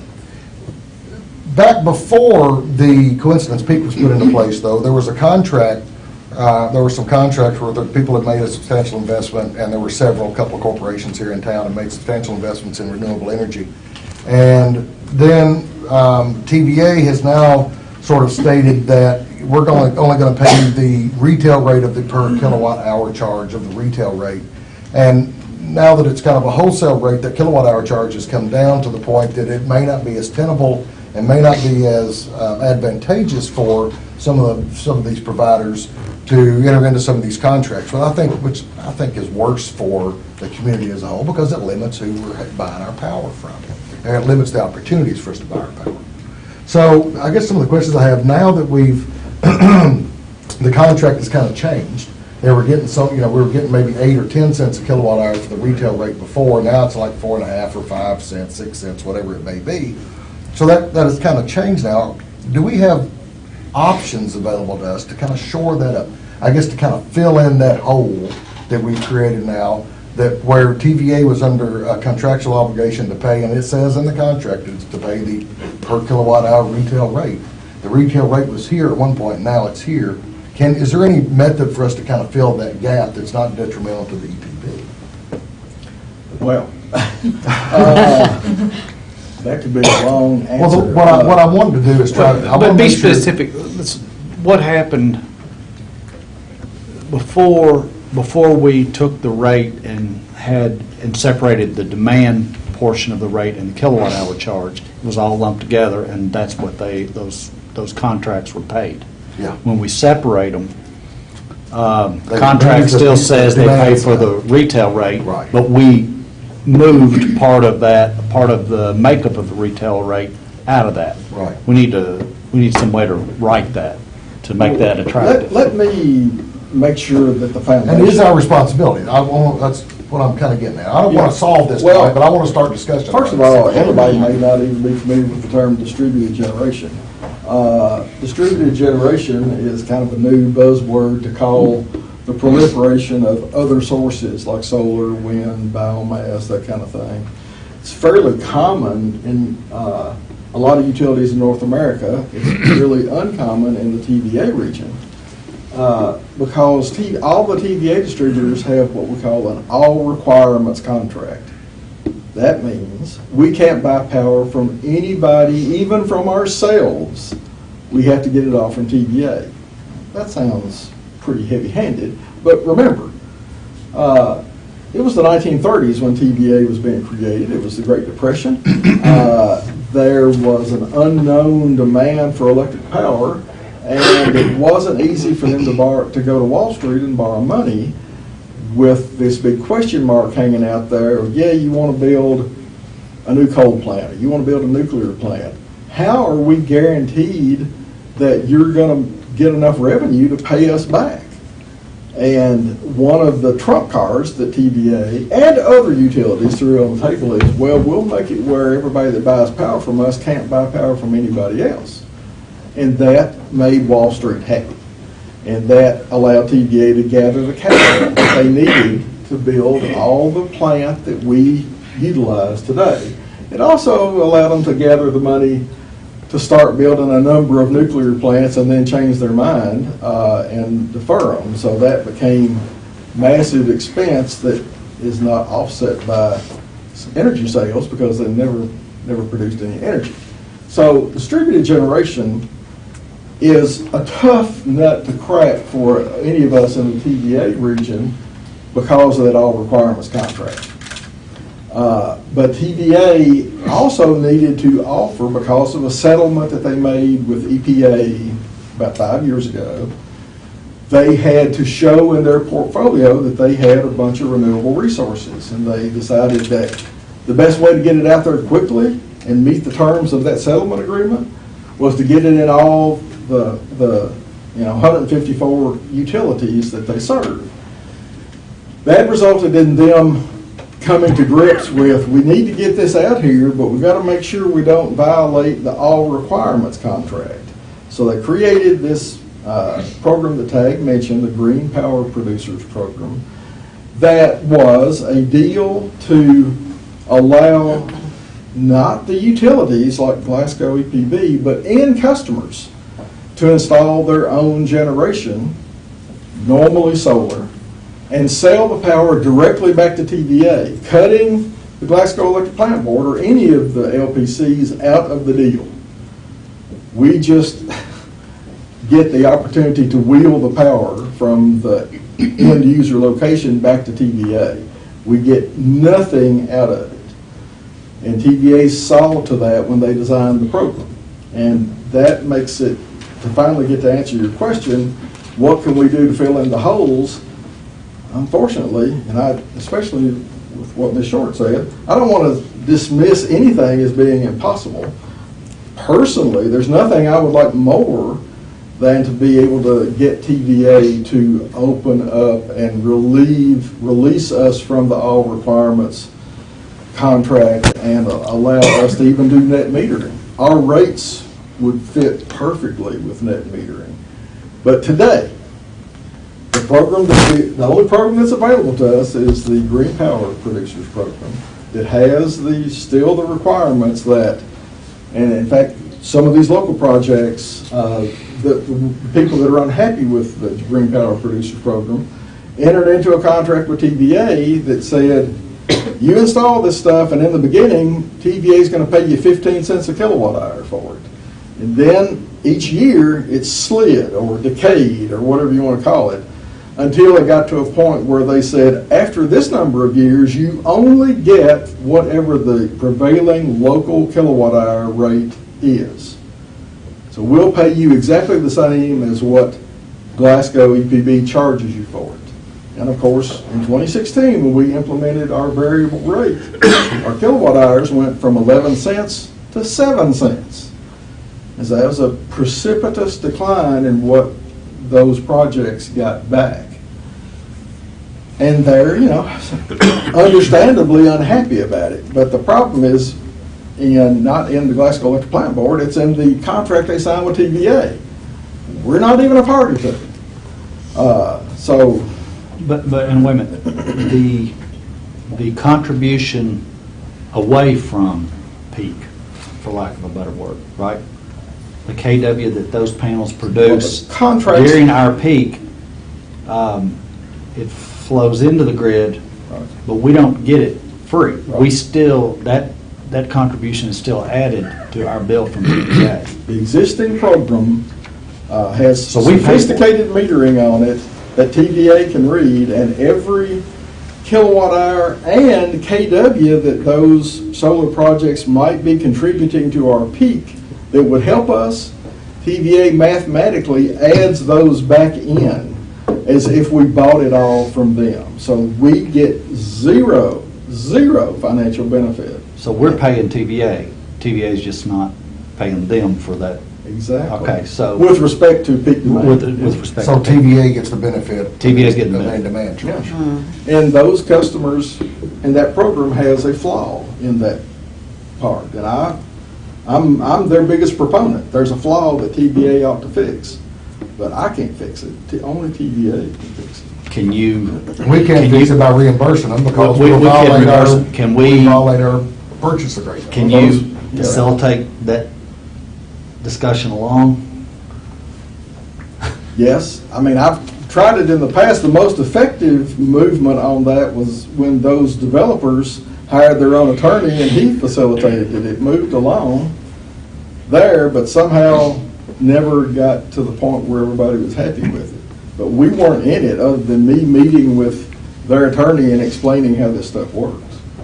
That was not a negotiation. And as far as us just filling in the hole with money, then you'd be offering effectively you would be offering a discounted rate to those people. Right.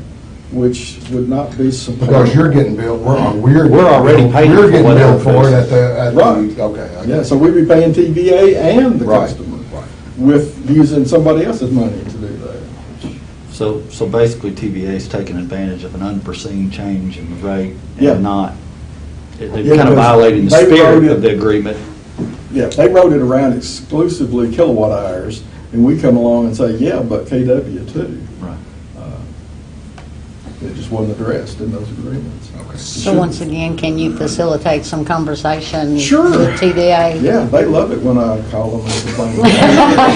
I'll be happy to complain with you if it makes it any better, okay? Well, I think this is important. I mean, I think It if is. we're gonna try to get some relief, we need to spread our purchase out as much as possible. It's just the natural flow of the markets. Okay, does that cover everything? Yeah, that's. Well, I think it's going to be hard to get investment if we don't. Yeah.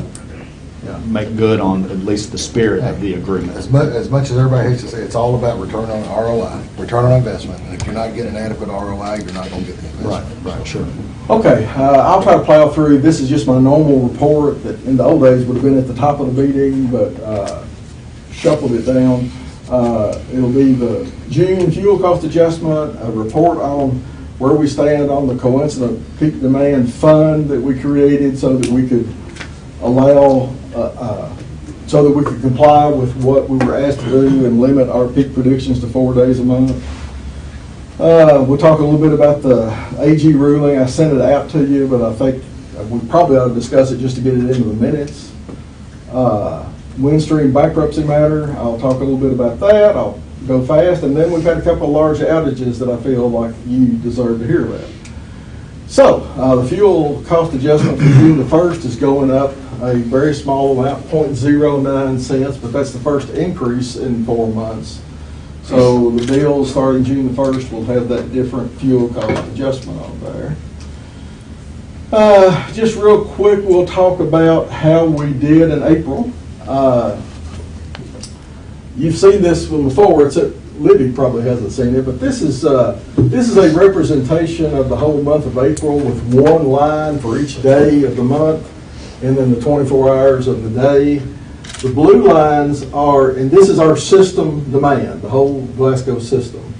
The blue lines are days when we predicted a peak.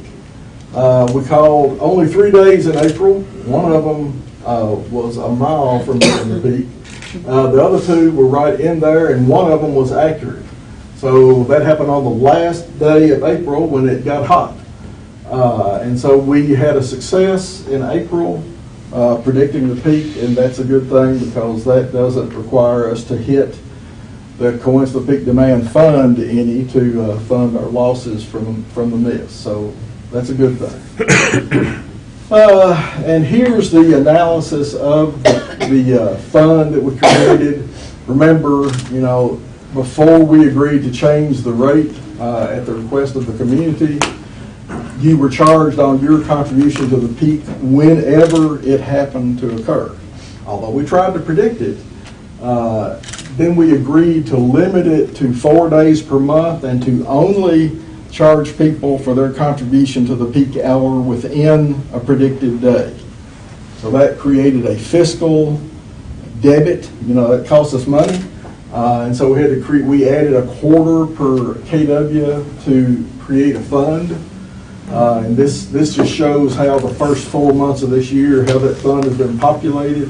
So we collected $31,000, but because we had 2 misses, we spent $44,000. So we're about $13,000 in the hole. For this time of year, 4 months deep in the year, that's really good. That means historically we'll probably come out close to even, which is what the design is.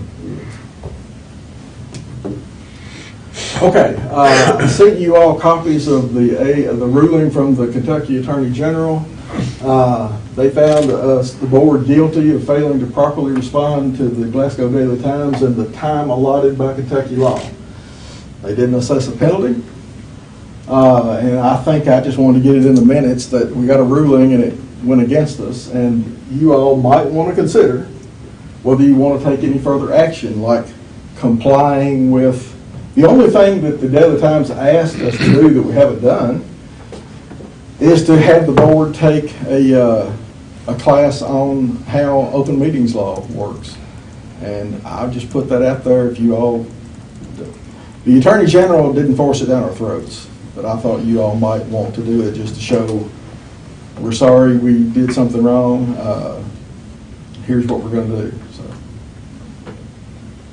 if I hear nothing, I'll just move right along.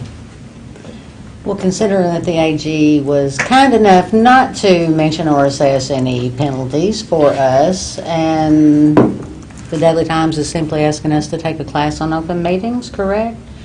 I don't see that that should be that big of a problem for any of us to do. And I honestly, we're lucky that there was no penalties assessed. So I'll make a motion that we have that meeting. I'll So second. direct us to set it up? Yes. Okay. I'll second that.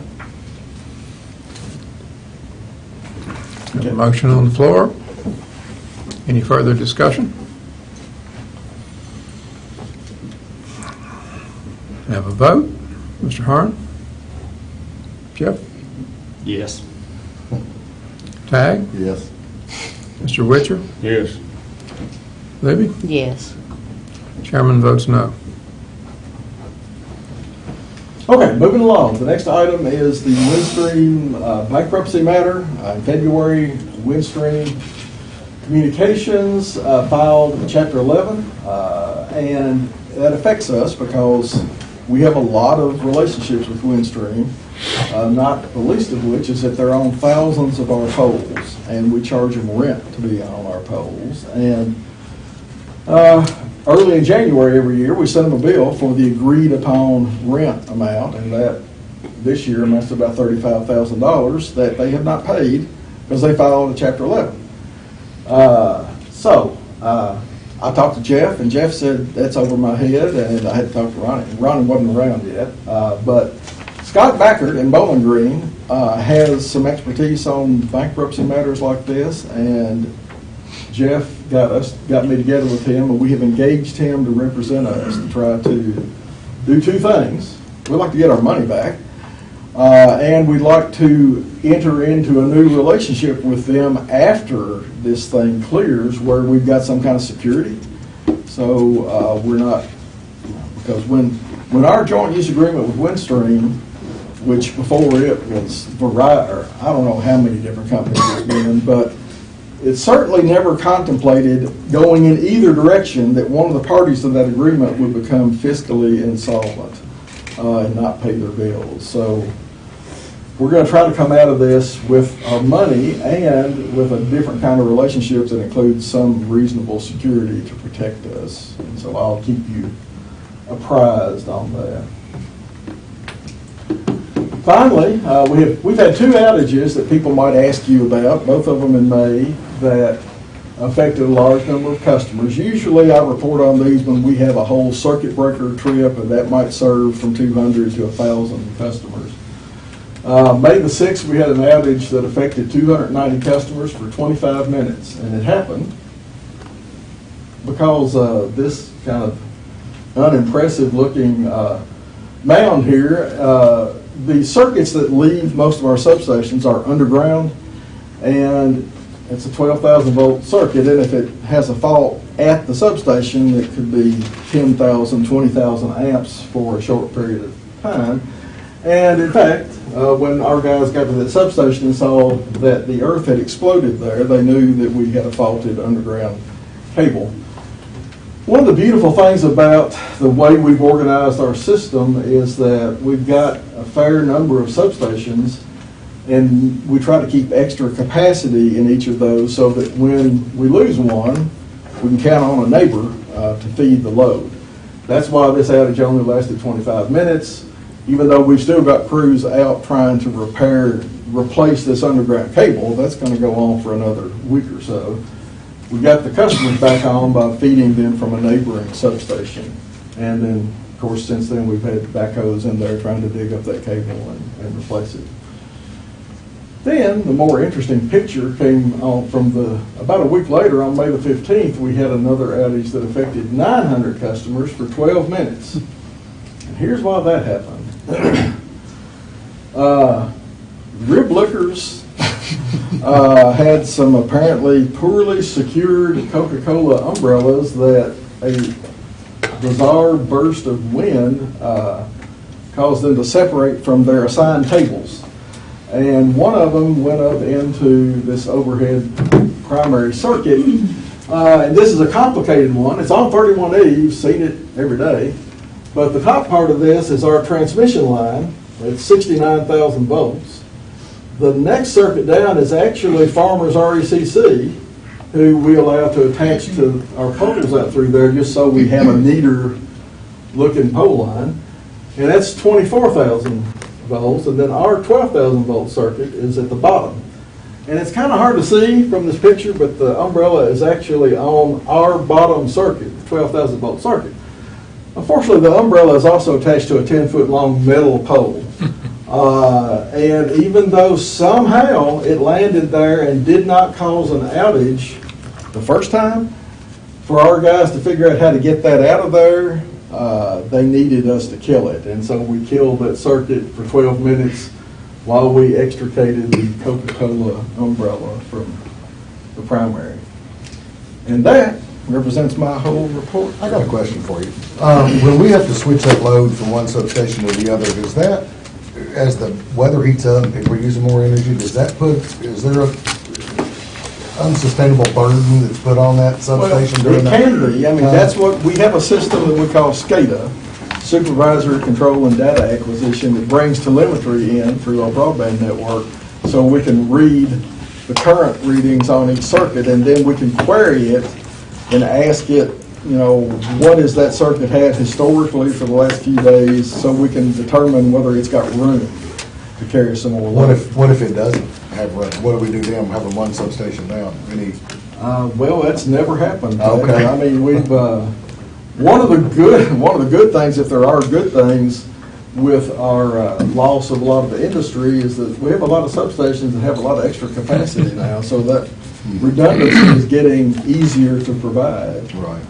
Paying for it is more difficult. That's really finding the silver lining. That is. That's kind of a silver lining. Anybody got anything else? Mr. Chairman, that's all I have. I move we adjourn. Have a motion? Second. All in favor? Hallelujah. Aye.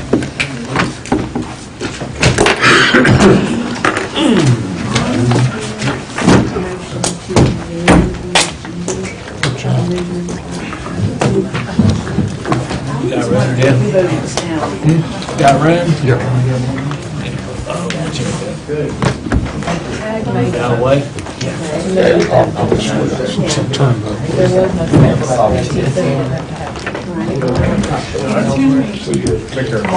Take care, Dad.